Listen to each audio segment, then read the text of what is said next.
benefits can be the simple mandated by the Canadian government type plans like EI, workers' compensation, vacation.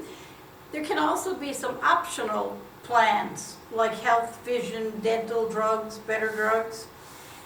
Can finally be more progressive plans like wellness, child care, elder care, cafeteria, gym.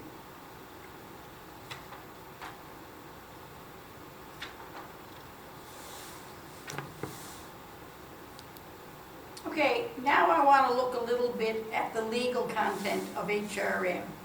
In Canada, we have what's called the Equal Employment Opportunity, which is regulations that are put in place to protect people from unfair or inappropriate discrimination in the workplace. In Canada, we are protected by what's called the Canadian Human Rights Act of 1977 and has been updated many times since. There is also a bona fide occupational requirement, and basically a bona fide occupational requirement is some exceptions, which allows an individual to be chosen over another due to characteristics. For instance, Air Canada does not hire blind pilots. You cannot be a flag person on a construction site if you have bad eyes, which is good. In essence, the Canadian Human Rights Act prohibits discrimination based on age, race, color, national ethnic origin, handicap, religion, gender, marital status, or prison record. Also in Canada, we have what we call the Employment Equity Act. And the Employment Equity Act, again, is federal government legislative. And it protects 4 distinct groups. And the groups are women, visible minorities. Here it says Aboriginal people, but that should really be Indigenous peoples, and people with disabilities. Federal government and federally incorporated companies need to adhere to these 4 groups.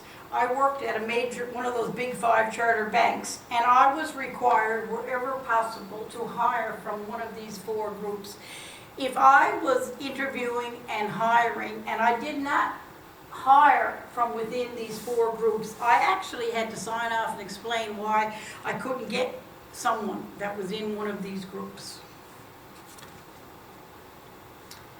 Okay, we'll soon be clued up with this chapter.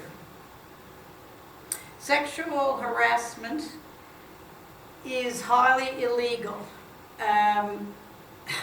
I never actually used to even teach this. I'm here now 11 years. I didn't even teach this slide because I didn't experience sexual harassment when I was a commercial banker, and I kind of thought this was long gone. But then along comes Gian Gomeshi and Harvey Weinstein and the Me Too movement and so on. Please, there's zero tolerance for this. It is illegal. Any kind of sexual abuse is uncalled for and is not tolerated, and it must be escalated. Please do not subject yourself to any of this ever.